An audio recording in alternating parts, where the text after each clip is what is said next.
tirando línea cuando hacerlo. Lucas, por ejemplo, debería empezar rápido. ¿Por qué? Por la uva. La uva. Sí. ¿Qué pasa con la uva? Porque ya está pasando la temporada. Exacto. Entonces, probablemente vamos a tener un poco más de uva en el mercado,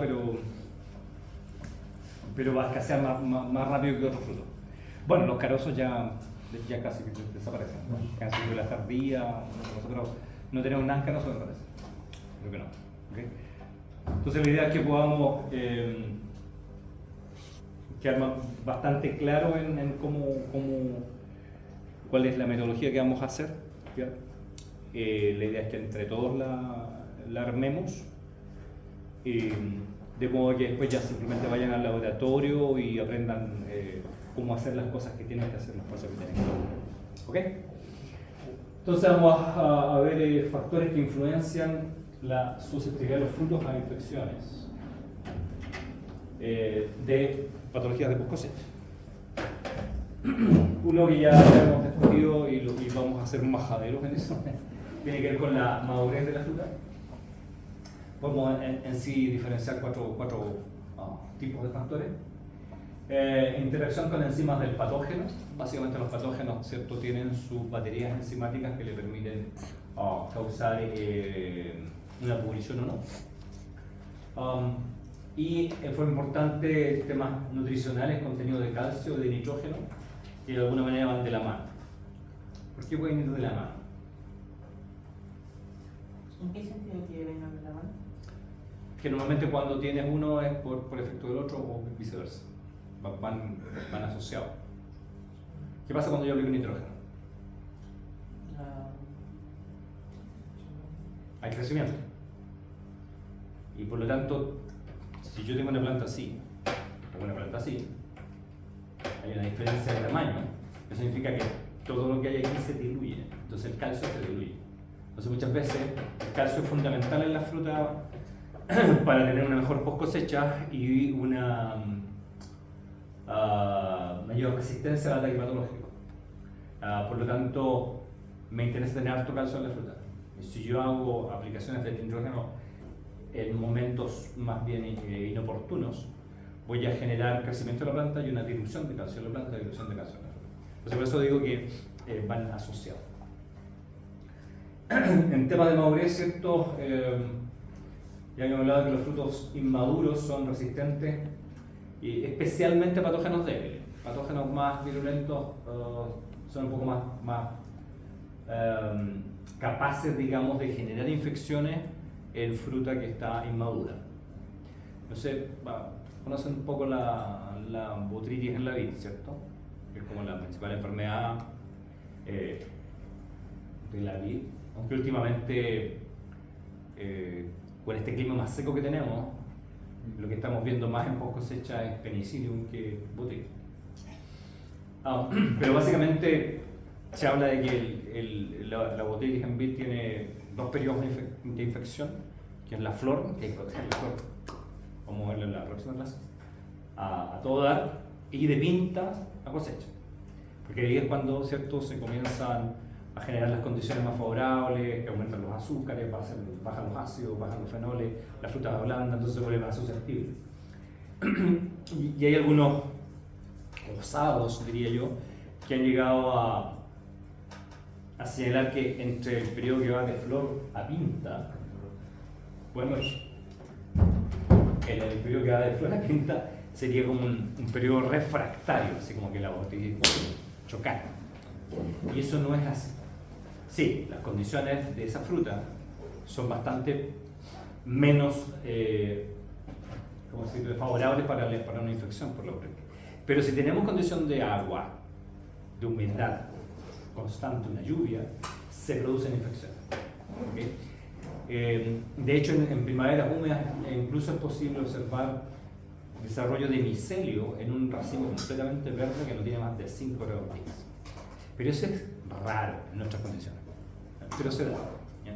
Entonces, patógenos virulentos como una botritis, aunque el fruto esté inmaduro, igual puede causar una infección y una pudrición.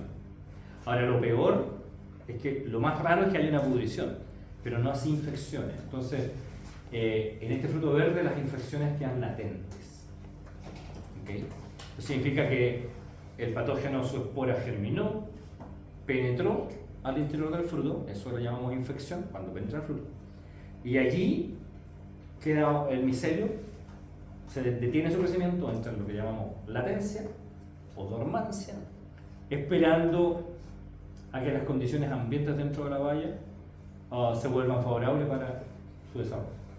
Y eso es súper complejo, porque estando el hongo al interior del fruto, es más difícil matar, controlar la enfermedad. ¿Ya? Y hay casos notables, normalmente uno de los términos que se usa es infección endógena, o sea que está al interior del planta.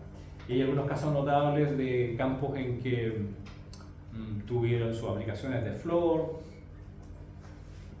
pasadito a la flor viene una lluvia, dicen, estamos cubiertos en la flor, teníamos una aplicación 3 días más de un cierto fungicida.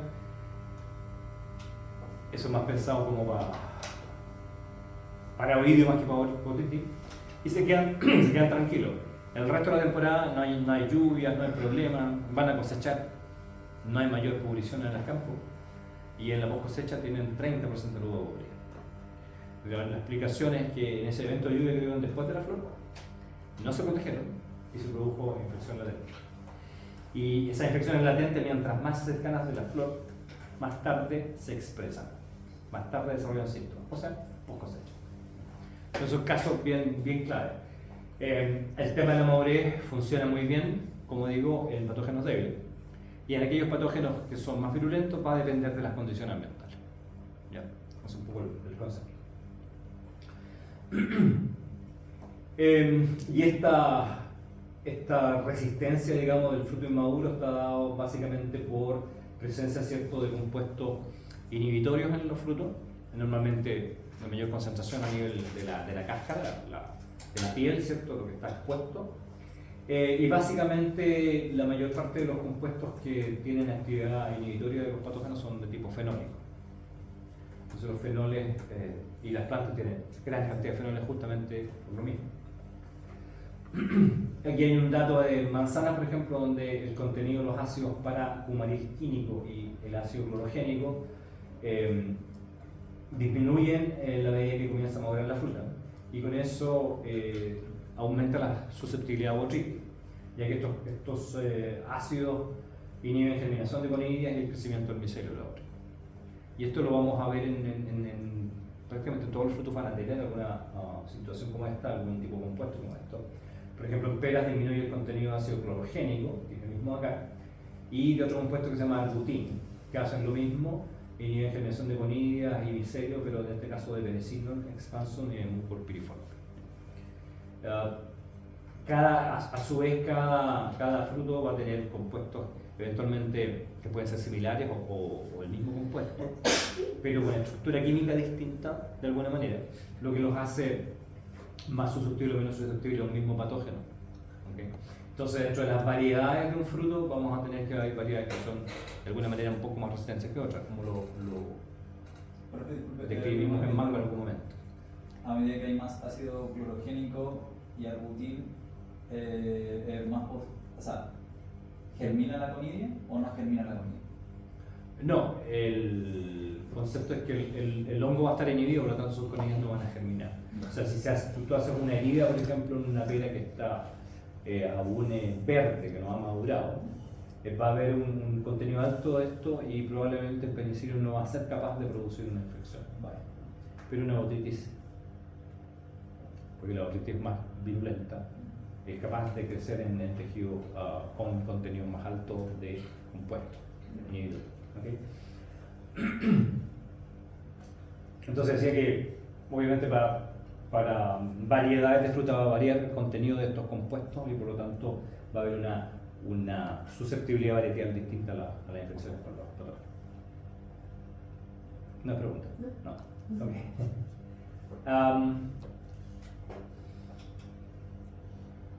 Ahora, estos compuestos químicos normalmente son preformados, pero también se inducen frente a heridas o ataques de patógenos.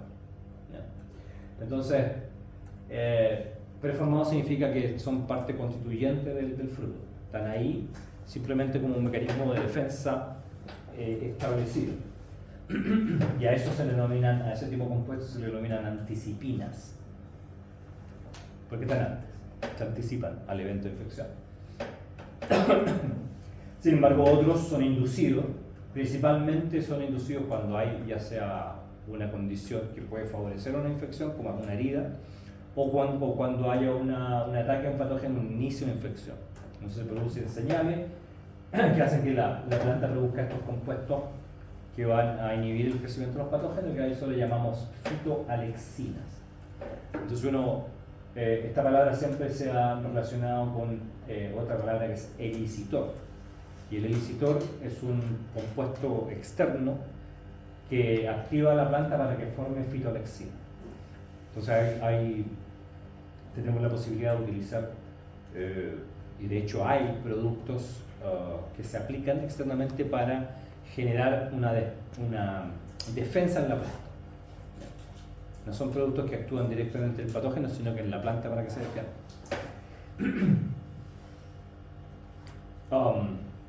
¿Se acuerdan de que la señalización de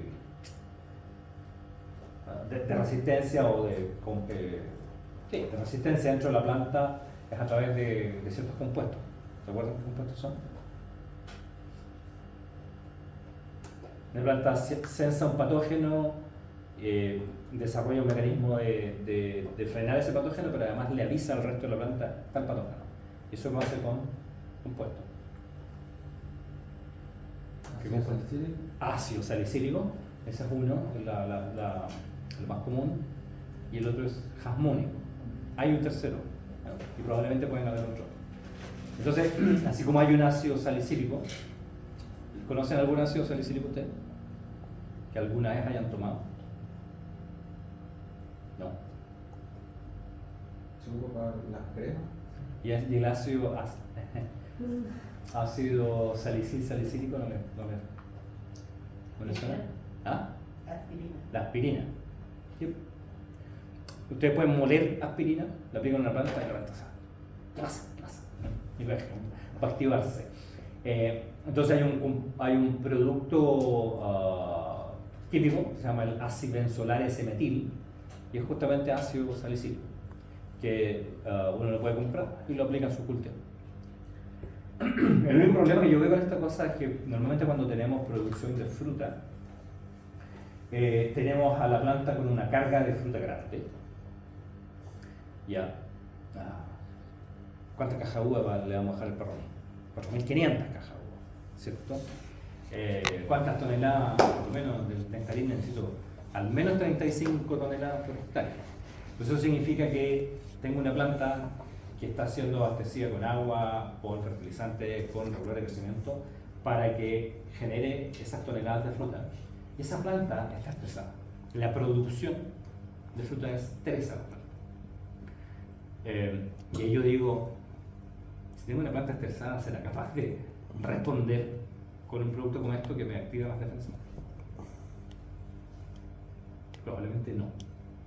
Y eso es bien notorio, porque uno ve uno de los casos bien fáciles en ver la influencia del estrés en enfermedades es con los olivos. Ustedes saben que los olivos son añeros, ¿cierto? Básicamente el añero produce mucha fruta. El brote terminal es pequeño. Entonces tiene pocas yemas para producir flores y pocas yemas para producir frutos. Entonces ese año que produce poco, el brote terminal es más largo. Entonces tiene para producir más flores, más frutos. Y eso lo lleva a un proceso de añerismo. Y una vez Tomás Fichet me dice, oye, las frantollo estaban llenas de repilo. El repilo es una venturia en la hoja del olivo. Y estaban en año de alta.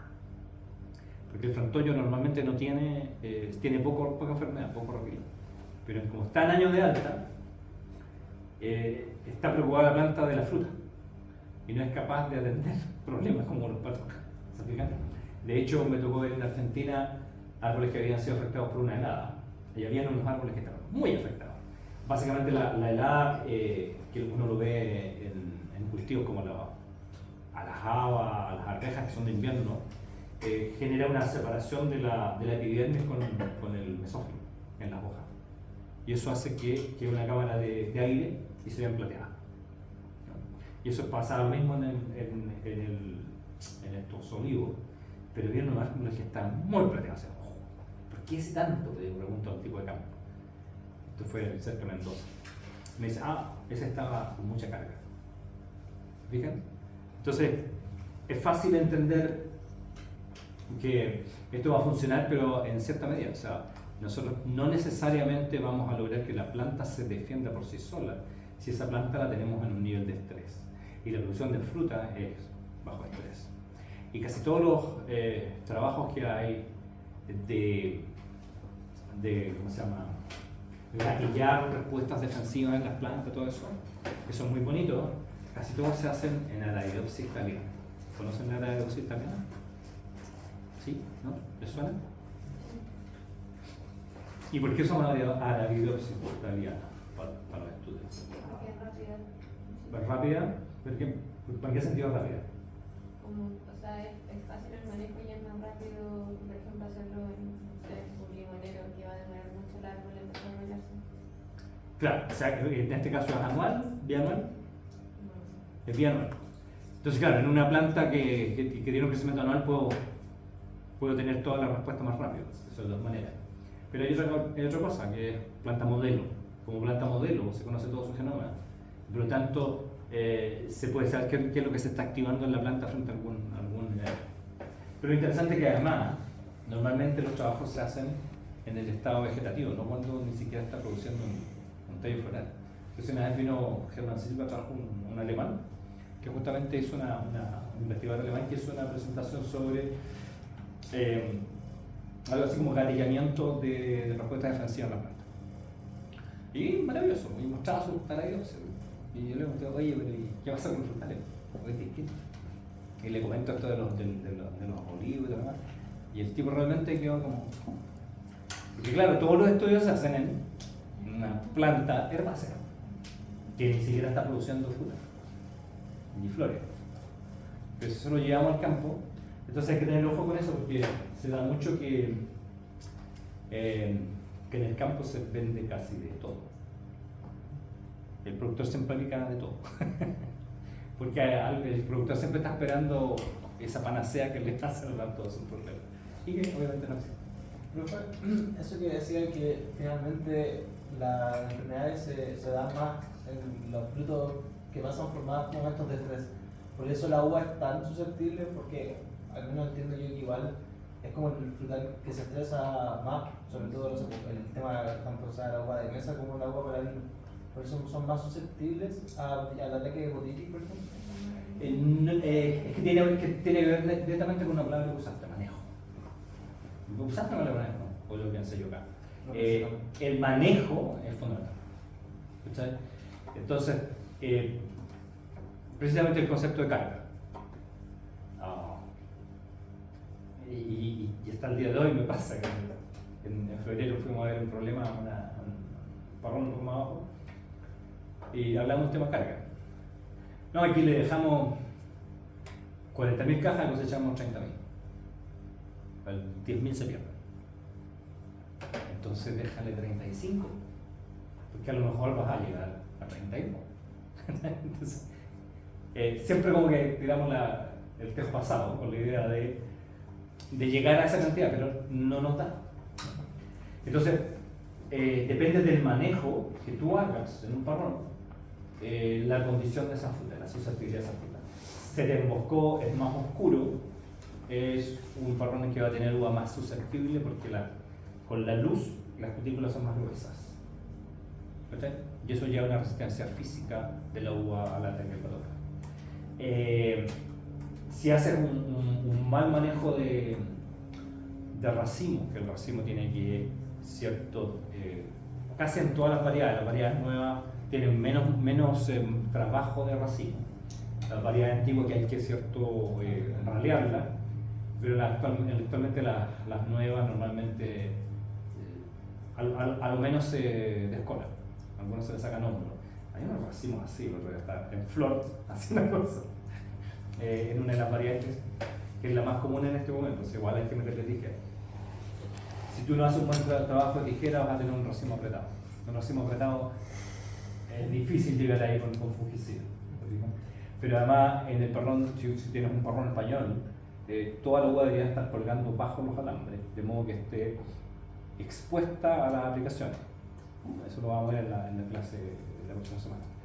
Y esas cosas no se dan. Entonces, las diferencias de manejo, en definitiva, marcan mucho, pero el manejo en general conduce a un estrés de la planta y conduce al estrés y por lo tanto a una mayor susceptibilidad a pudrición eventualmente. Ahora, en la uva de vino, para vinificación, ¿cuál es el principal estrés? ¿Hídrico? ¿Ah? ¿Hídrico? Hídrico. Porque con menos agua el vino es más rico, dicen. Entonces, ¿han oído hablar de los hongos de la madera? Sí. No sé si alguno sabe de cuándo, pero eso es una de las enfermedades del siglo XXI. Antes del 2000 nadie hablaba de hongos de la madera. Entonces yo juego diciendo que los patólogos nos dimos cuenta recién en los últimos 15, 20 años que los cultivos frutales tenían madera. ¿Escuchan? Que ni siquiera sabemos definir madera. Nadie que habla de madera define madera. Pero el mejor ejemplo es la uva para vino. Por eso quitaron la carrera. ¿Ah? Por eso quitaron la carrera. ¿Por eso qué? Quitaron la carrera. ¿Cuál carrera? ¿No que hace un tiempo estaba ingeniería en madera acá? Ah, pero eso al lado. No, pero eso nada que ver. Nada que ver. De hecho, ellos tienen un concepto de madera, porque los forestales trabajan madera. No trabajan floema, no trabajan todo lo que está del cambio para afuera, trabajan en el interior, la madera. Entonces, ¿a qué definimos madera? La primera cosa. Pero la vida de vino empezó el concepto de producir con estrés hídrico. Entonces la planta no crece. Los brotes de las plantas son chicos. ¿Y para qué le sirve la hoja a la planta? Para producir fotosintato, qué sé yo, pero si esa planta crece, da sombra. Y la sombra protege la madera del sol. Si no crece, la madera se quema con el sol. Y cuando la madera se quema, entran los hongos a comérsela. ¿Se fijan? Y decimos que el hongo es el causante del problema. Es porque tenemos estrechez de mente. El causante del problema no es eso. Entonces, un colega me dice, fue muy cómico porque fui a una viña, aquí en Alto Hawái, a buscar una planta que estábamos despidiendo un hongo en una maleza.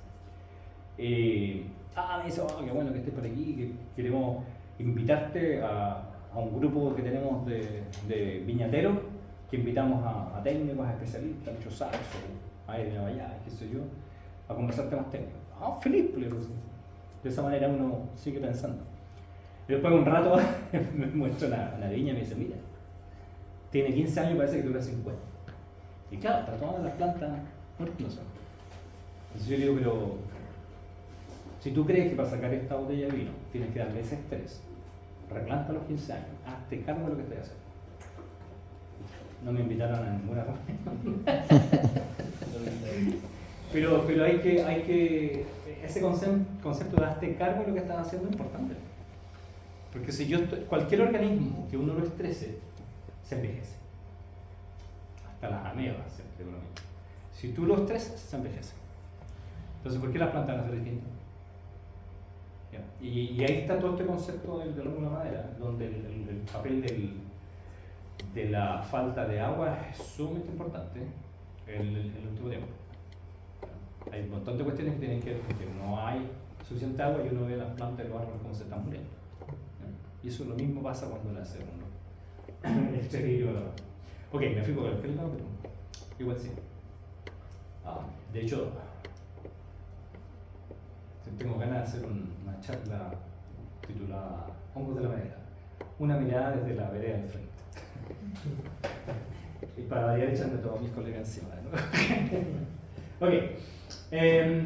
Entonces decíamos que estos compuestos que inhiben la actividad de los patógenos en la fruta pueden estar preformados y en ese caso se llaman anticipinas. No sé para qué sirve eso, porque Uno solamente lo ve en los textos, en donde se habla de estas cosas, pero nadie utiliza estos términos, anticipina. ¿Ya? Pero por si lo ven por ahí, se refiere a eso. Y los inducidos, básicamente lo que llamamos fitoalexinas. Esos son un poco más comunes porque hay toda una onda de aplicar quitosano, porque el quitosano, ¿cierto? ¿Qué es lo que es quitosano? ¿Conocen el quitosano? ¿Conocen la quitina? ¿Dónde hay quitina? Paredes celulares de Célula vegetal. los vegetales tienen quitina. Insectos. ¿Ah? Insectos. Insectos, un poquito más arriba. Subamos de la clase más arriba de la clase. ¿Cuál es el filum? ¿Dónde están los insectos? Artrópodo. ¿Ya? Insecto, arácneo, crustáceo. ¿Quién más tiene quitina?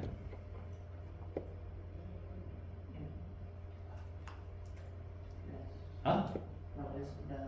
¿Nosotros tenemos la uña o no sé? No. No, tenemos algo parecido. Bueno, hay cutina y hay algo más en la uña, que no me acuerdo cómo se llama. ¿Qué más tiene quitina? Los hongos. Entonces, la planta, cuando detecta quitina, esto lo vimos en clase, en Fundamentos Sanitarios, cuando el otro. Cuando la planta detecta quitina, genera quitinasas.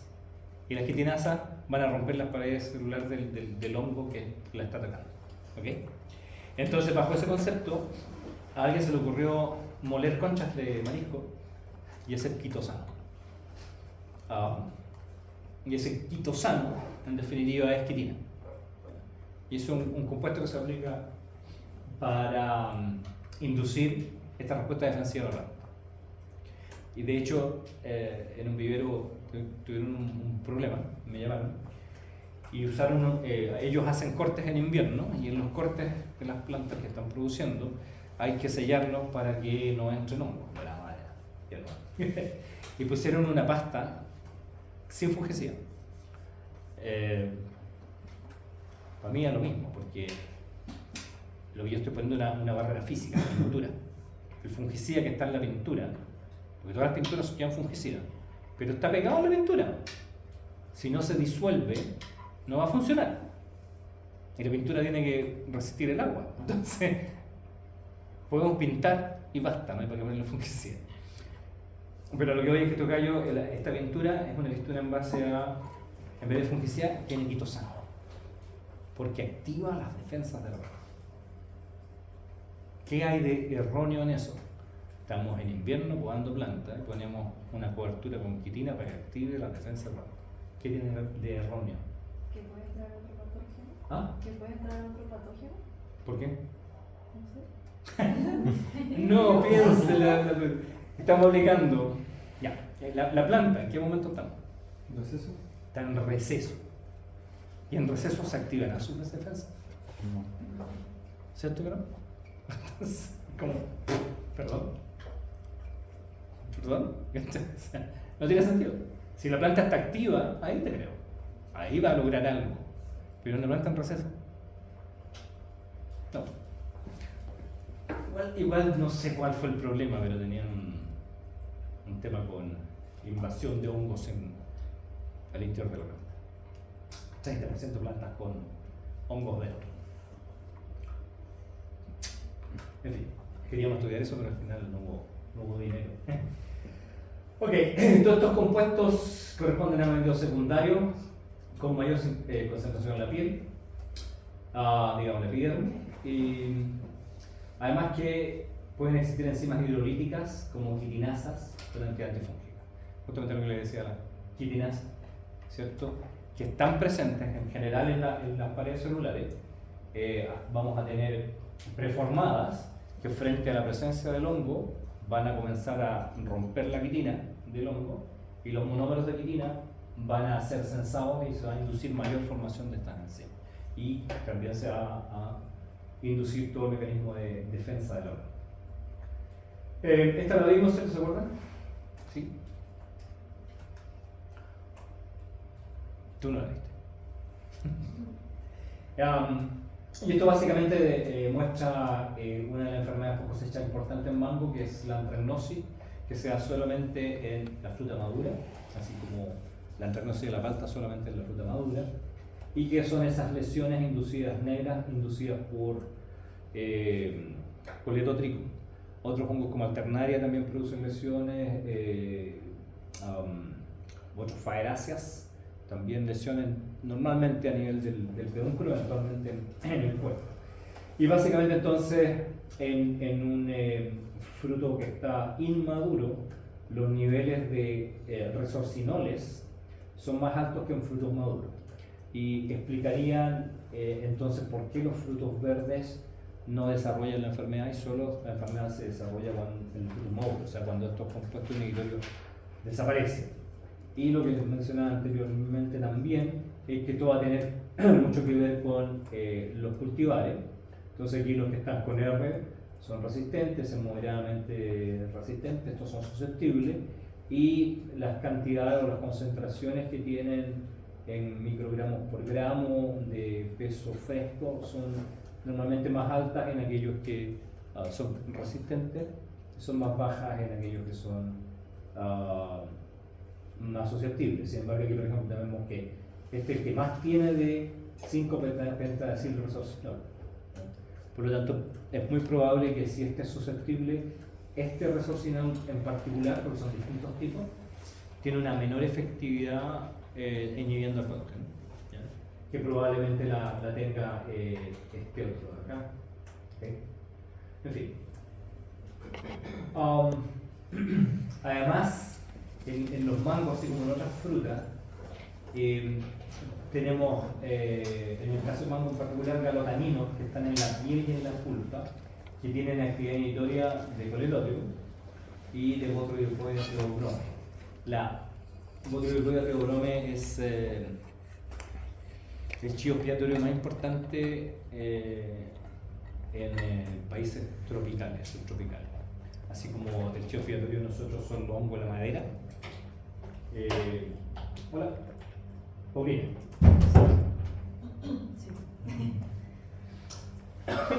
Como para nosotros el principal chivo expiatorio son los hongos de la madera. Pues siempre hay que echarle la culpa a algo. Es impresionante cómo pasa lo mismo con este hongo, que es justamente un hongo de madera, una Botryophyllacea.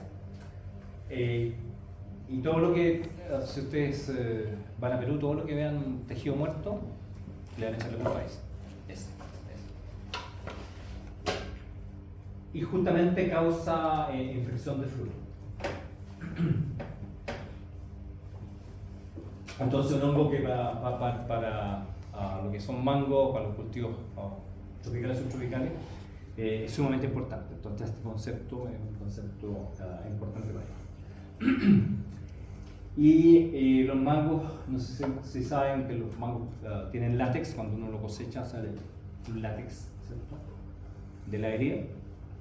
¿En qué otro frutal encontramos látex o algo parecido? Cuarta región. Papaya. Pero también tenemos papaya en la costa de la sexta séptima. ¿Y es la misma o no es la misma? ¿Ah? Según yo, no, las versiones son más pálidas. ¿Son las que más? Más pálidas. Pero es porque no tienen tanto calor. No, yo entiendo que son la misma. Que justo ahora estamos, tenemos Coletotrichum de papayas del sur. Vamos a jugar un poquito con esto. Ok, en la papaya también existe este látex, y probablemente también este látex cuando nosotros hemos hecho inoculaciones de papaya, hacemos una herida, ponemos las esporas de botrite y sale el látex y desaparecen las esporas, las bota de alguna manera.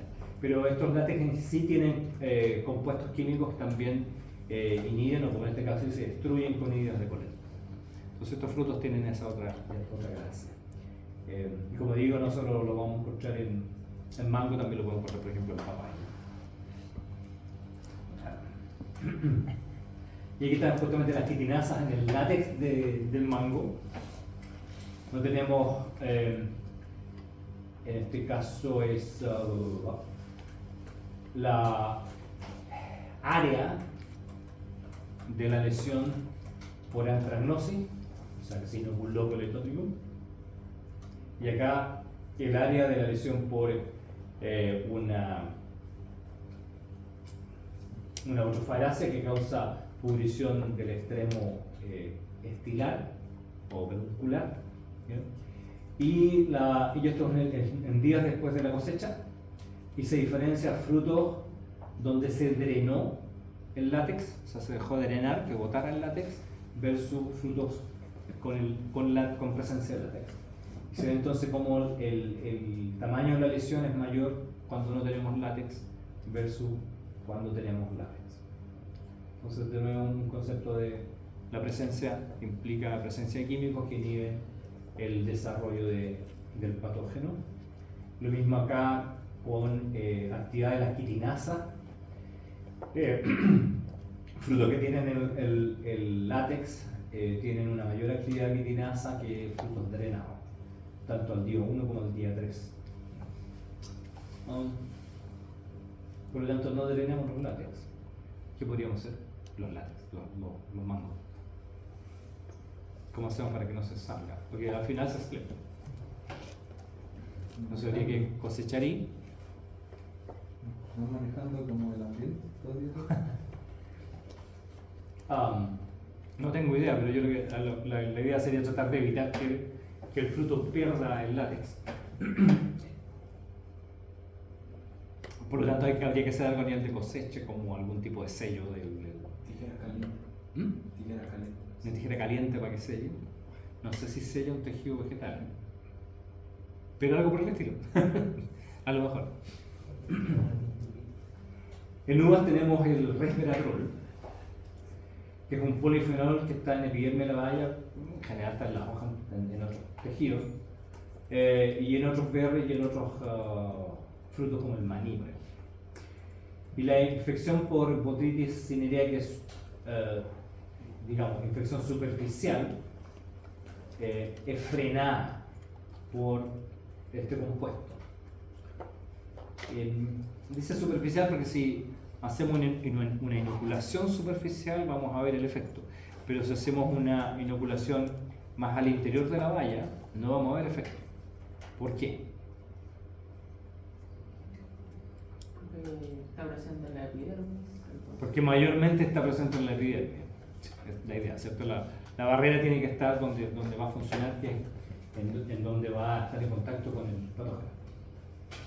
Ahora dice, si las condiciones de humedad son altas, habrá colonización y pudrición, de todas maneras. Que es lo que les mencionaba anteriormente, ¿cierto? Que estos patógenos virulentos van a ser igual capaces de producir una infección cuando las condiciones son favorables, a pesar de que el fruto esté inmaduro. Ahora, la famosa Botrytis cinerea produce una enzima que se denomina lacasa, que interactúa con fenoles y proteínas de la valla, insolubilizando el resveratrol. Entonces, el mecanismo que tiene el patógeno para revertir el efecto de este resveratrol ya es básicamente inhibirlo mediante la presencia de una enzima que va a interactuar con compuestos dentro de la valla e inhibe a este compuesto. Bueno, dice que la lacasa es un tipo de enzima del tipo de las polifenol oxidasas.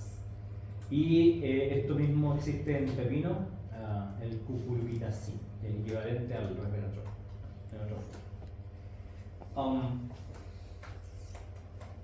¿Alguna vez escucharon hablar de las lacasas? No, ¿no? Como una mención, pero no. Ya, ok. Que en algún momento hay un grupo de fungicidas que se les sabe que actúan inhibiendo la lacasa. Y la lacasa es importante también en la producción de vino, porque altera la calidad del vino.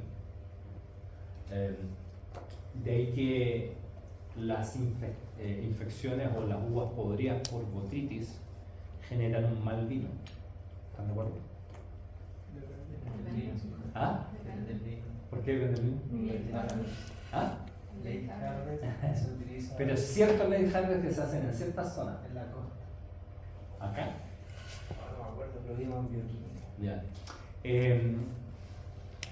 Es una cosa muy particular porque son infecciones como que parten y quedan ahí las infecciones. No es una uva podrida, sino que una uva que tiene como una infección inicial la que se cosecha.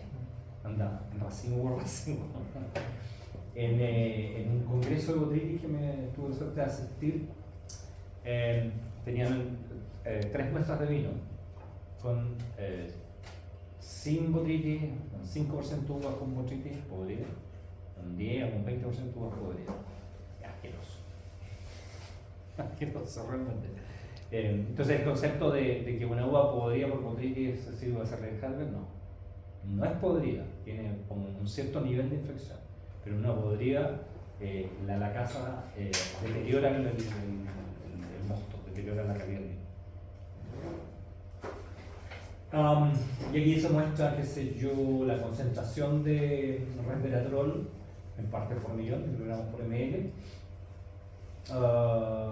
Sí. Y en la medida que aumenta esta concentración, vamos a tener que la germinación de las conidias de botrytis disminuye. Entonces básicamente empieza a disminuir de un 40 partes por millón hacia arriba. ¿Y qué está marcando este punto? De cerca de 95 partes por millón. ¿Qué estaría marcando? ¿El E50? ¿Ah? ¿El S50? O la concentración efectiva media, ¿cierto? Porque la inhibición de la mitad del 50% de las conidias. Por eso ese punto. ¿Y de qué sirve saber la S50 de un producto? Con fungicida, por ejemplo. ¿Cómo fue la pregunta? ¿Mm? ¿Cómo fue la pregunta? ¿De qué sirve saber el valor S50 de un fungicida para la inhibición de germinación de conidia o de crecimiento de quizás? Hello. En clase todo esto. O sea, aquí. Para empezar. Sí, es que yo me largo a hablar y no tal. Ya, ¿de qué sirve conocer un valor S50 para un individuo o una población de un fungicida? ¿Calcular dosis? ¿Me podrías enseñar? Sí. Conociendo el S50 se podría hacer una regresión como de cuál es la dosis que se necesitaría para matar, no sé, el 90% de la población. Tú tienes una dosis que está dada por un litro por hectárea, ¿cierto? Qué sé yo, ¿cuánto podría ser de fungicida? ¿El litro por hectárea? Ya, 1 litro por hectárea. ¿Y con cuántas vamos a obligar? Depende. Depende del follaje, pero mi dosis es 1 litro por hectárea. Okay. Si yo tengo 1 litro por hectárea y lo pongo en 1000 litros, estoy diluyendo al 0,1%. Un 1% son de 1000 partes por millón, por lo tanto tendría 1000 partes por millón. Esa es mi dosis, 1000 partes por millón.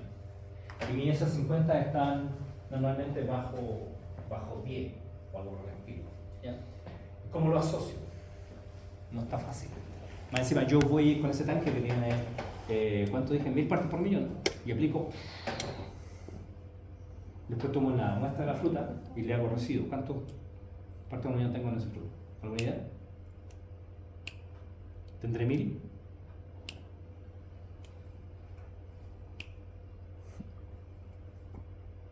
Poquitito. De hecho, una aplicación de post cosecha, por ejemplo, cuesta llegar a una parte de 1 millón en el fruto. Y lo ideal es tener por lo menos una parte de 1 millón, aunque ni siquiera hemos hecho la pega de saber qué nivel de parte por millón, o sea, qué cantidad de fungicidas necesitamos cubriendo un fruto para prevenir una pudrición. No lo tenemos del todo claro. Se tendría que hacer como fruta por fruta. Sí y no. Sí y no, depende del objetivo. Pero la idea un poco es que no. El que yo conozca un valor S50 no me permite necesariamente extrapolar a decir, ok, esta va a ser mi dosis por hectárea. ¿De qué nos sirve entonces conocer una S50?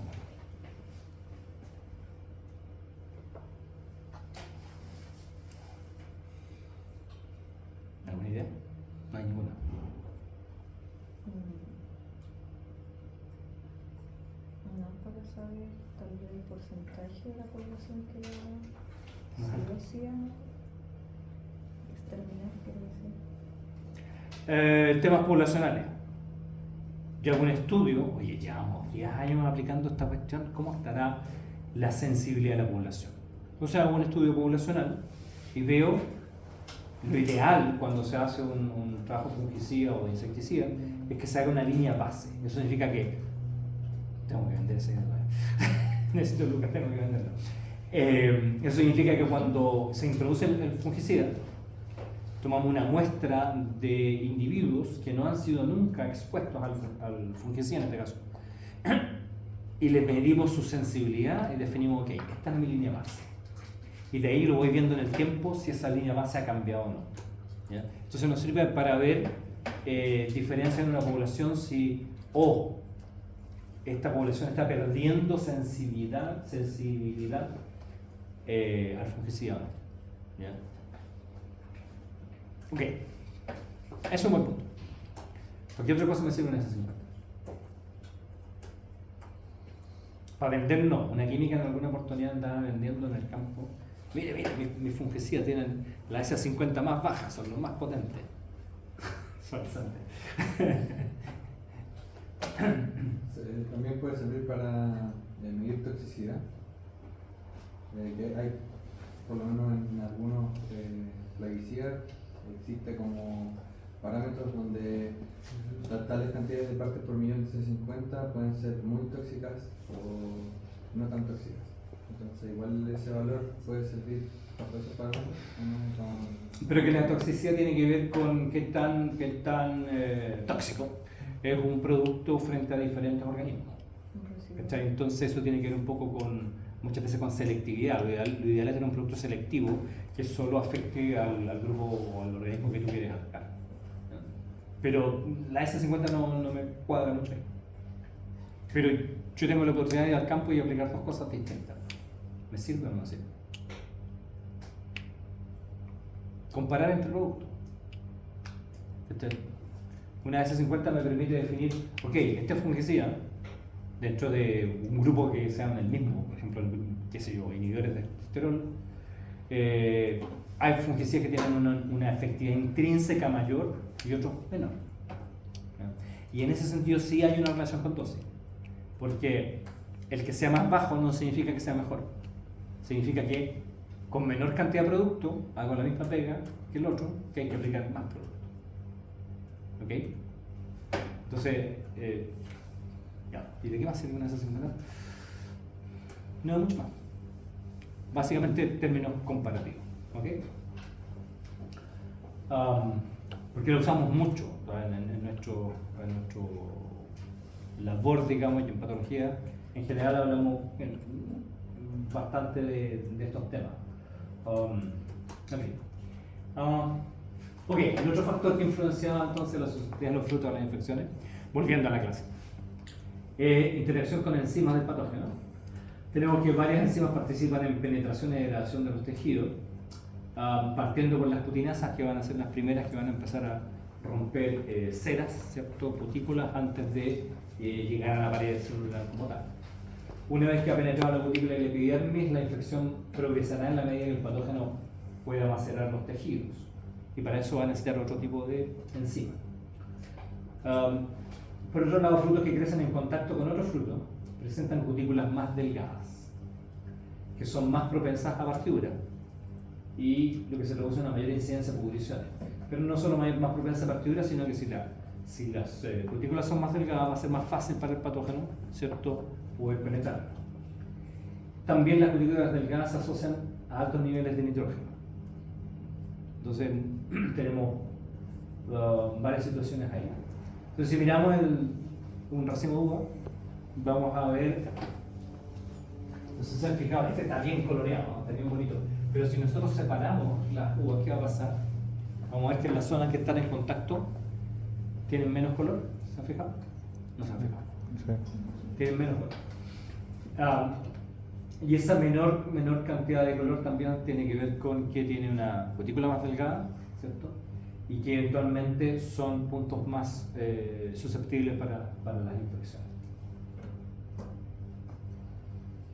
Me dice, frutos que crecen juntos, ahí hay frutos que crecen juntos. Por si alguien se lo preguntó. Ahora bien, las células, una célula con otra en un tejido, se unen mediante sustancias pépticas en lo que conocemos como la lamela media. Dice que forman la lamela media. Pero la lamela media, ¿cierto?, es como un espacio entre dos células, ¿cierto?, donde se unen o se contactan las paredes de las células. Pero esas paredes a su vez se pueden cementar, se pueden unir de alguna manera con estas sustancias pépticas. Entonces la destrucción de las sustancias pépticas es crítica para el ablandamiento natural de los frutos, como en la maceración de los tejidos por el patógeno. Así que vamos a tener un tipo de enzimas pectolíticas porque actúan, ¿cierto?, sobre estas sustancias pépticas que hidrolizan y solubilizan las pectinas, siendo la más famosa la poligalacturonasa, y que está presente en distintos patógenos, y eso, a su vez, estas enzimas van a tener en distintos patógenos probablemente morfologías distintas, ¿cierto?, variaciones químicas que las hacen a unas ser más potentes que a otras. Y estas poligalacturasas, entonces, como van a actuar sobre sustancias pépticas que están en la lamela media, digamos, van a separar las células. Y al separar las células del tejido, se va a producir una pudrición blanda, pudrición acuosa, y generan maceración abundante. ¿Conocen algún patógeno que produzca ablandamiento de tejido, produce jugo, chorreo?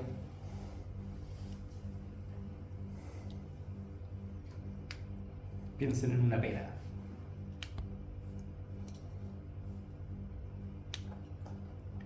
¿Qué hongo esperaríamos? ¿Qué cosa era eso? Penicilio. ¿Conocen los penicilios? ¿Han visto los penicilios?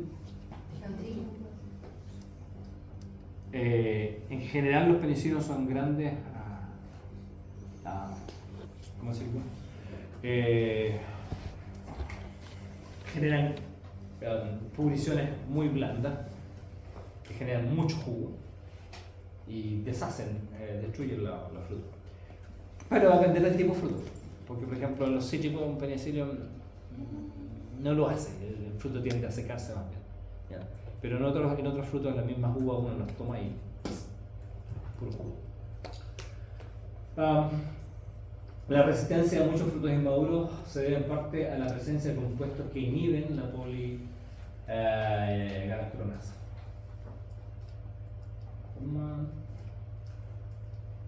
Poligalacturonasa, ¿cierto? Esta enzima que solubiliza pectinas. La inhibición de la poligalacturonasa se produce en parte por la presencia de compuestos fenólicos, proteínas inhibidoras o cationes específicos asociados a las sustancias pépticas. Disminución de resistencia al ataque de penicillium de botritis en peras se relaciona con la disminución de la concentración de una proteína que inhibe la poligalacturonasa. Entonces, en parte el fruto que está verde también tiene no solo estos compuestos de distintos tipos que actúan sobre los patógenos como inhibiéndolos, sino que también tiene compuestos que inhiben las armas que usan los patógenos como la enzima. Esta proteína que inhibe, dice la proteína purificada, presenta mayor actividad sobre botritis que sobre penicilio. Entonces, variación de la estructura y abundancia de las poligalacturonasas entre ambos patógenos explicarían esta diferencia, de que estas proteínas tienen mayor efectividad sobre una poligalacturonasa que otra. Y por supuesto que pueden haber otras enzimas hidrolíticas funcionales. Entonces aquí llegamos al punto del calcio, cómo el calcio nos ayuda en este punto. Los iones calcio unen las moléculas pépticas en la lamela media y paredes celulares. Entonces, decíamos que las galacturonasas actúan en las pectinas. Y lo que hace el calcio es que actúa como un candado, afirmando o dándole rigidez a las pectinas en la pared. Y eso entonces genera que es un fruto más firme y más resistente a la actividad enzimática del patógeno. De hecho, la pérdida de cohesión durante la madurez, el ablandamiento del fruto durante la madurez, en parte se debe a la salida de calcio de las láminas medias.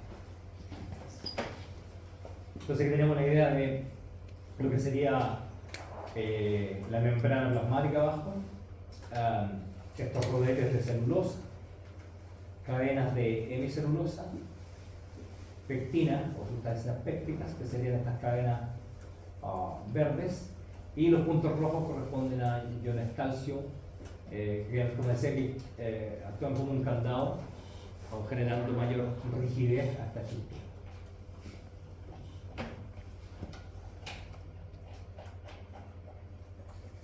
Bajo ese punto de vista, entonces, es importante tener un contenido de calcio alto en la fruta.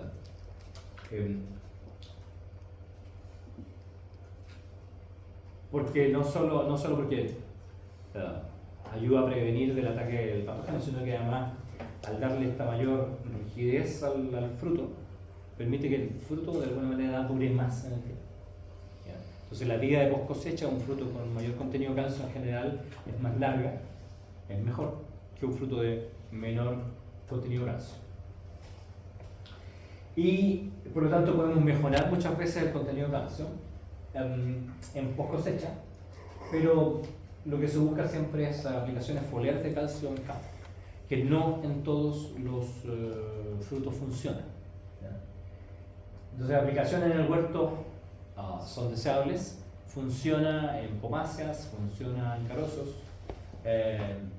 con ciertas bemoles, no funciona en pasto, según lo que he conversado con Fichet, han tratado de meterle mayor cantidad de calcio al pasto vía exógena y no hay caso. Pero en la fruta donde sí funciona, además podemos hacer tratamientos de post cosecha, ya sea por inmersión, en algún momento se hacían duchas de camiones y lográbamos mejorar el calcio de la fruta. ¿Cómo llega el calcio a la fruta? Una solución. ¿En la solución? ¿En qué solución? ¿Dónde está el calcio? Si no lo aplicamos nosotros, pensando en forma natural. El calcio está en el suelo y a través del agua, que sería la solución, suelo, sube. ¿Okay? Por lo tanto, hay un concepto interesante que lo vine recién a entender ahora con el tema de trabajar en pasto, en que bajo ese punto de vista, mientras más agua pasa por la planta, más calcio voy a tener, más ingreso de calcio a la planta, siempre y cuando tengamos disponibilidad de calcio en el suelo, ¿cierto? Pero si una planta recibe la mitad de agua o se moviliza la mitad del agua que la otra, debiera tener una menor contenido de calcio.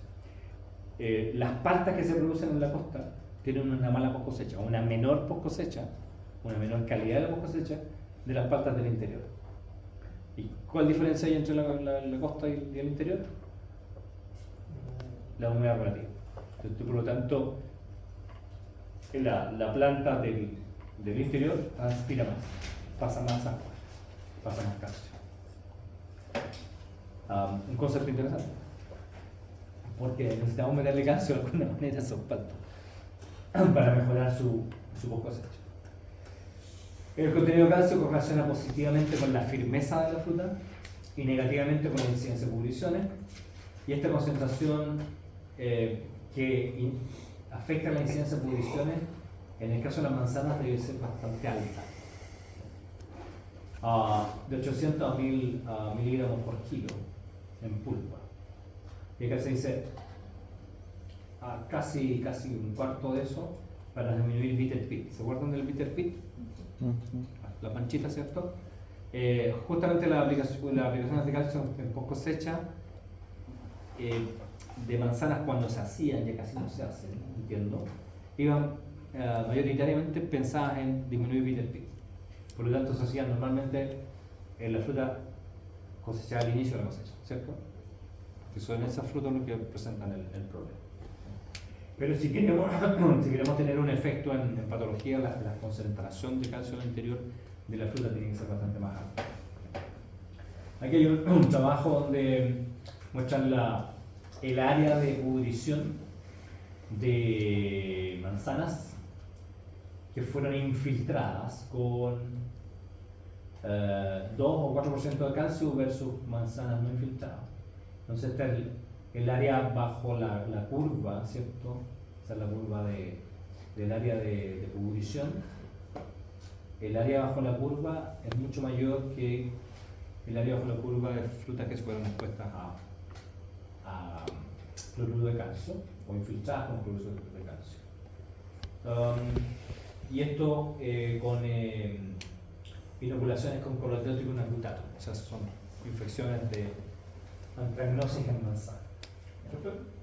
¿A qué se debe que la diferencia entre el 0 y el 2% sea más grande la diferencia del 2 y el 4%? El área bajo la curva. ¿Alguien puede dar una explicación? O sea, tú esperarías, si eso es al 2, el 4 debería ser el doble. No, no es. Bueno, nunca va a ser lineal. Lo más probable es que le pones 10% y no estés muy lejos del 4. Como por O sea, la curva de absorción. ¿Ah? Como por la curva de absorción. Yo creo que tiene que ver con curva de absorción, pero también con la eficacia del producto. O sea, llega un momento en que tú no puedes mejorar la eficacia, por mucho más que le pongas. ¿Ya? Entonces, a lo mejor lo que logras tiene un límite de cuánto logras disminuir, en este caso, el avance del hongo. Y ese límite se alcanza con una cierta concentración. Entonces, a medida que te vas acercando a esa concentración, cada vez el incremento va a ser más pequeño. Así lo mediría yo. No tengo una explicación específica de por qué, pero tiene que ver con eso. En este mismo trabajo midieron la actividad de la poligalacturonasa en lo que le llamaron el borde, the outer edge, el centro, el interior y el centro. Se dividieron en 3 puntos y midieron poligalacturonasa. Y donde encontraron la mayor actividad de poligalacturonasa en el control es justamente al centro. Mientras que en las tratadas con cloruro de calcio hay una cantidad bastante similar de poligalacturonasa. ¿Cómo explicamos eso?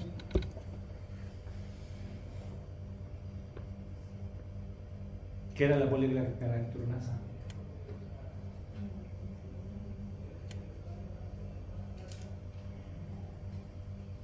¿Te acuerdas? Es una enzima, ¿cierto? Que degrada la pectina. Y decíamos que el calcio también inhibía a la enzima. Entonces, hay una menor actividad poligalacturonasa en las tratadas con calcio, porque el calcio directamente actúa contra la poligalacturonasa, bloqueando la actividad. Profe, dijo que el calcio inhibe la enzima. ¿Cuál enzima? No. Esa es la enzima, la poligalacturonasa, que es la enzima del patógeno, degradando tejido. Y el calcio ayuda a bloquear esta la actividad de la enzima. Por lo tanto, esta diferencia está dada básicamente porque el calcio está haciendo su papel. Pero la bloquea porque hace como más unión con las proteínas. Reacciona el calcio reacciona con compuestos, proteínas y otras cosas que inhiben la actividad de la Es poligalacturonasa. como que secuestre más pectina y por eso no la... No, aparentemente la idea es que el calcio tiene un efecto directo en la poligalacturonasa. ¿Cómo mejoramos el contenido de calcio?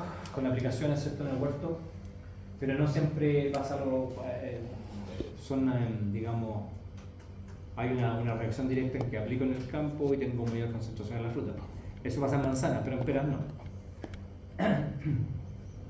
Y en peras lo que se ve es que el calcio varía mucho, por lo tanto se enfatiza en mejorar los niveles totales de calcio, identificando lotes de fruta de niveles bajos para una colonización más inmediata, por su bajo potencial de almacenamiento. Entonces, en este caso, oye, el pelote tiene muy poco calcio, así que se embala primero, se vende primero. Y aquí está el concepto nuevamente de que en la medida que nosotros detectamos una condición de la fruta que implica bajo potencial de almacenamiento, tenemos que comercializarlo lo antes posible. Hay que comercializarlo rápido.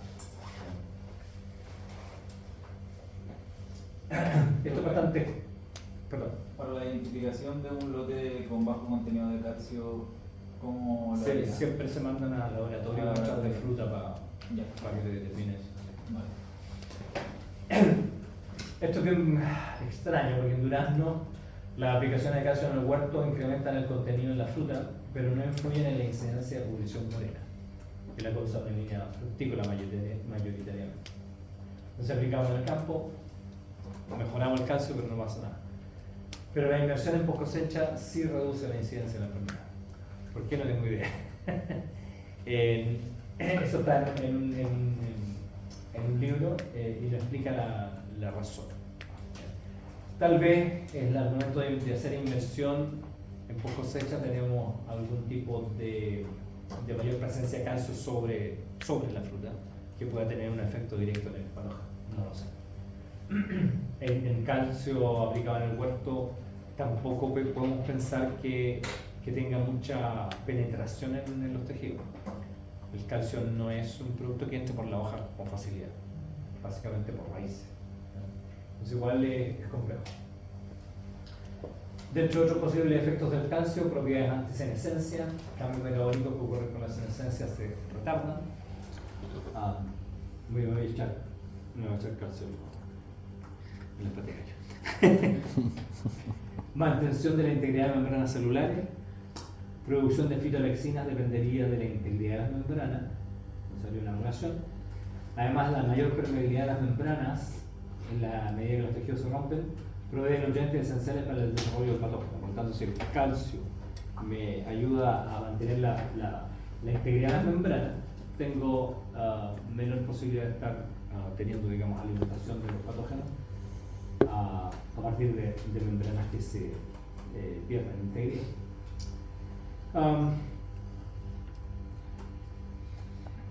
El calcio varía en su contenido y en los lotes de fruta de acuerdo con características del suelo, carga frutal, tamaño de la fruta, y ahí es donde entra a jugar la relación nitrógeno-carbono, vigor del árbol, y en general afectan disponibilidad y distribución del calcio en la planta. Y hay unos datos de estudios hechos el siglo pasado por David Sugar, que fue uno de mis profesores y guía del doctorado, y él trabajaba en peras, su huerto eran peras, y todos los años iba y hacía sus aplicaciones en el campo, después almacenaba, cosechaba la fruta, almacenaba y veía qué es lo que venía de pudriciones. Entonces tenía aquí tratamientos con calcio, sin calcio, con calcio, sin calcio, con fungicida, sin o sin fungicida, y sin o con una levadura que estaba aprobada.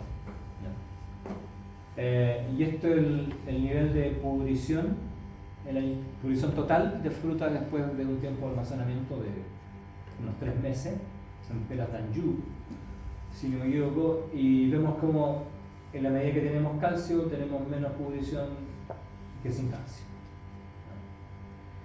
De la misma manera, aquí tenemos con calcio, sin calcio. Tenemos esto, ¿cierto? ¿Qué hay diferencia? Esto es calcio con fungicida, los valores son menores. Calcio sin fungicida, los valores son mayores.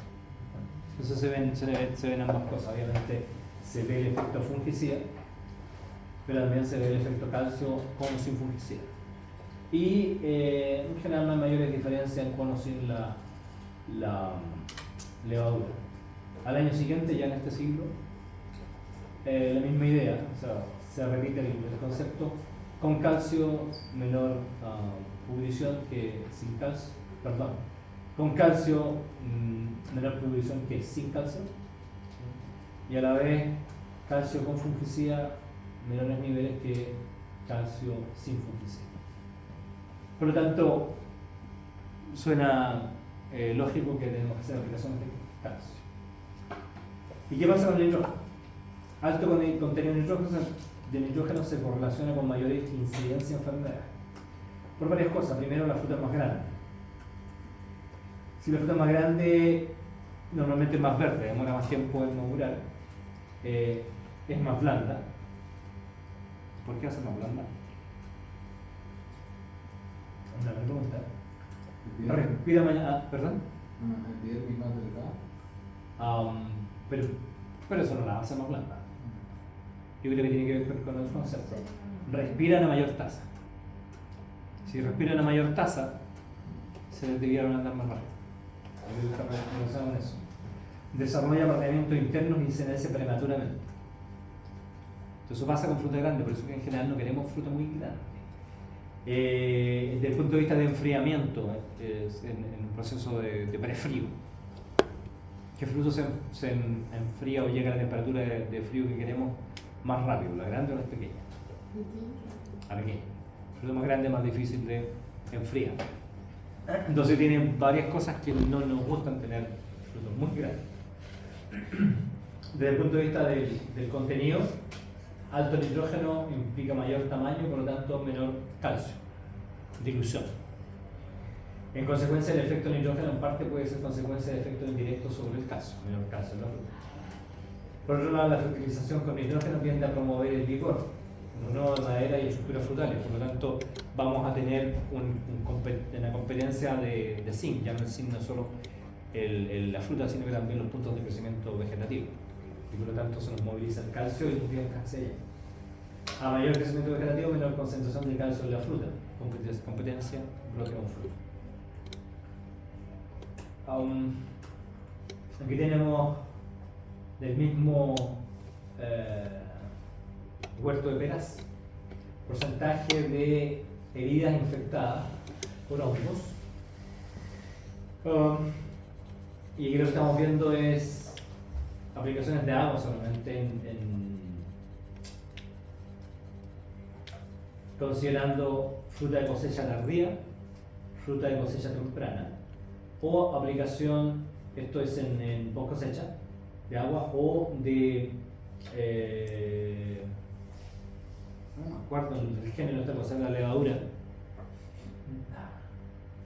Una levadura más un fungicida post cosecha, pero al 10% de la dosis comercial. Entonces la idea aquí es combinar una levadura con una fracción de fungicida que genere el mismo efecto que el fungicida. Y con eso estamos poniendo una menor cantidad de fungicida en post cosecha. Obviamente cuando hacemos tratamiento versus no tratamiento tenemos menor cantidad de infección de heridas por patógenos. Si solamente vemos, cuando no hacemos tratamiento con solamente agua, vemos lo que veíamos antes, que cosecha más tardía en las frutas más maduras tenemos más pudrición, cosecha más temprana tenemos menos pudrición. ¿Se acuerdan de eso? Lo usamos. Y si vemos además sin calcio versus con calcio, alto nitrógeno no hay diferencia, con nitrógeno bajo ya se ve el efecto de aplicación de calcio. Alto nitrógeno, no calcio, con calcio. Bajo nitrógeno, con calcio, sin calcio. Se va viendo el efecto entonces de que el nitrógeno me bloquea el efecto del calcio de alguna manera. ¿Okay? Y acá es la misma cosa, probablemente mucho más notorio. Y esto está demostrado en manzana, en peras, en carozo. Aquí hay algo en frutilla, anduve buscando cosas y no sé muy bien, pero esto es nitrógeno 150 kilos por hectárea, estaría aparentemente, está por aquí, cuesta encontrarlo, ¿cierto? 300 kilos está aquí abajo, termina por allá, ahí está de nuevo, 600 kilos, 225 kilos ya más arriba, 450 kilos, y lo que está viendo es la firmeza de la fruta. En general, hay cierto efecto de nitrógeno en el sentido de, a la medida que aumenta el nitrógeno, tenemos un fruto más blando, luego de cierto tiempo de almacenamiento. Y lo mismo en blemishes. ¿Qué serán los blemishes? No son pudriciones, no son miserios, pero sí son daños de alguna manera en la fruta. Post cosecha 0, 7, 14, 21 días de almacenamiento de frutilla. Harto. Y en general siempre estos están en filita para allá. 150, 225, 300, 450, 600. En general se ve que a niveles más bajos habían menor cantidad de daños en la fruta. Otros aspectos del nitrógeno nos genera mayor sombreamiento. Decíamos que con mayor sombreamiento algunos frutos tienen sus rieles más delgadas, en el caso de las uvas, por ende son más susceptibles a pudriciones, también a partiduras. Uvas asoleadas son de viernes más gruesa y presentan menor incidencia de pudrición. Entonces, en general, una uva que crece con más luz, no necesariamente al sol, pero sí con más luz, normalmente tiene menor incidencia de pudriciones. Por eso, si ustedes quieren hacer un estudio de control de botitis y quieren que su fungicida o el producto que están probando sea el mejor, usen la fruta que está en la periferia del parrón, porque esa fruta se va a pudrir menos, simplemente por un efecto de iluminación y de cutícula. Entonces sí uno puede dirigir la investigación para obtener un resultado que ¿Qué fue? Con la cereza entonces pasa lo mismo, que a mayor cantidad de nitrógeno se tienen cerezas más blandas. Sí, con toda la fruta. Con toda la fruta. El otro problema que ya lo vimos la semana anterior del nitrógeno era que por este crecimiento excesivo se nos producen partiduras, fragmentaciones en la epidermis, que son aún más complicadas. Entonces, abundante nitrógeno me genera vigor excesivo, competencia entre la fruta y el brote, lo que me lleva a un menor contenido de calcio en la fruta. Este excesivo vigor implica menor densidad del cultivo, en el sentido que aumenta la parte vegetativa, y también me significa mayor contenido de nitrógeno en la fruta, y eso no es deseable. Y aquí viene un tema interesante. ¿Cuándo aplico el fertilizante nitrogenado? Yo tengo que ponerle nitrógeno porque tengo poco nitrógeno. Entonces, aquí el estudio muestra para 3 años, aquí muestra el contenido de nitrógeno en la fruta y los diámetros de las lesiones de inoculación con hongos en la fruta, dependiendo del momento en que se hace la aplicación del nitrógeno. Antes de la flor o inmediatamente después de la flor, los niveles de nitrógeno son altos comparados a esos otros conceptos que son 6 semanas antes de la cosecha, 3 semanas antes de la cosecha. Fíjense que hay un contenido de nitrógeno mayor que acá. Y obviamente las lesiones por el patógeno son mayores que acá. Más nitrógeno, más pudrición. Y eso se da los 3 años del estudio. Entonces el concepto es que cuando debiéramos fertilizar es más cerca de la cosecha que al principio. Que el efecto del nitrógeno va a tener un mayor efecto en la fruta, que es un efecto desfavorable en almacenamiento. De hecho, hay una tendencia a hacer las aplicaciones post cosecha. ¿Okay? ¿Qué problema tiene si hago una aplicación post cosecha? Tejido tierno, tejido tierno al principio de la siguiente temporada. Yo quiero ponerme el nitrógeno para que la planta me genere reservas en raíces tronco, y cosa que el año siguiente parta impecable con su floración, crecimiento, producción de fruta. ¿Ya? Ese es un poco el concepto. Entonces, ¿pero qué problemática puede tener hacerla post cosecha? Primero hay que pensar en qué cultivo. Depende. ¿Qué cultivo? Esa es una de las cosas. Entonces, por ejemplo, cerezo. ¿Cuándo cosechamos cerezo? Noviembre. ¿Noviembre, diciembre? También depende. Depende de qué, de la zona. Pero en general, estamos partiendo en octubre más o menos, ¿no? Pero digamos noviembre. ¿Cuánto cosecha le queda a esa planta? ¿Le quedará por cosecha esa planta? ¿Tendrá hojas? Sí. O sea que la planta puede seguir trabajando, absorbiendo el nitrógeno y hacer todo lo que tiene que hacer, ¿cierto? ¿Ok? Por lo tanto, sí, aplica por cosecha. Funciona. Un nogal. ¿Cuándo cosechamos un nogal? Cuando se caen las nueces. Ahora pronto, ¿no? Ahora pronto yo creo que estamos partiendo la cosecha, en algunos lados ya se cosechó, etc. ¿Y cómo estará el follaje de ese árbol? Ya está cayendo la ropa. Ya está, pero... Que además en los últimos años, temperatura, sales, los nogales en esta zona se queman todas las hojas a febrero y están todos quemados. Entonces, en ese caso, una aplicación post cosecha funcionará. Vamos a perder el nitrógeno. Entonces, tiene que ser antes. Que de hecho, en una reunión técnica hay un asesor de nogales, era fruticultor de línea, ya se jubiló. Hizo ese comentario recién, esto fue hace 2 años atrás, yo creo, de que él pensaba que ahora, como estaba el árbol, había que fertilizar antes de la cosecha. Porque él recomendaba fertilizar después. Que fertilizar.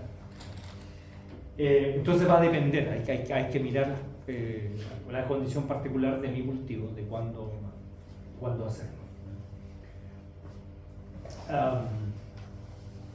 Porque en algunos casos voy a estar obligado a lo mejor a hacer algo temprano.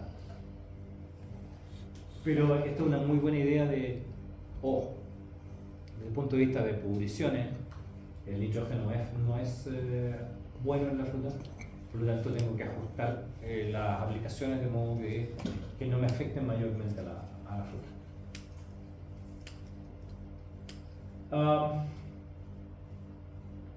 Aquí también está porcentaje de nitrógeno total de un fertilizante que está etiquetado, o sea, de alguna manera el nitrógeno está etiquetado de modo que al leerlo puedo saber que ese nitrógeno viene de la aplicación que hice. ¿Cómo lo hice? No tengo idea. No es tan antiguo.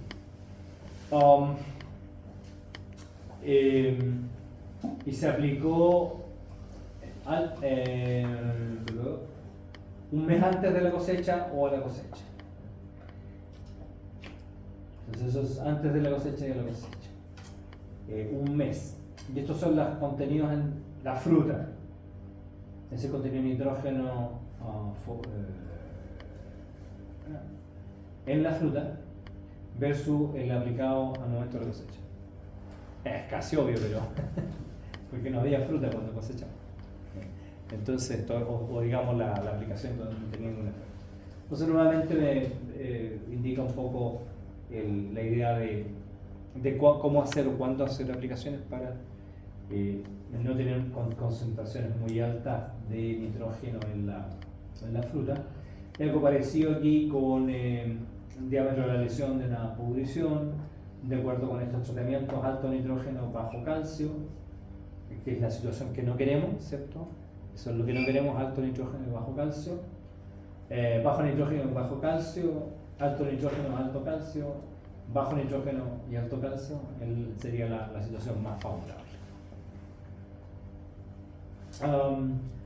Entonces, si tenemos vigor moderado, aplicaciones de calcio en el huerto, vamos a tener una fruta con un nivel alto de calcio, lo que implica inhibición directa de las enzimas del hongo, fruta que va a estar menos madura, mayor resistencia a la pudrición, menor respiración y menor senescencia, lo que hace que la fruta también dure más en el tiempo.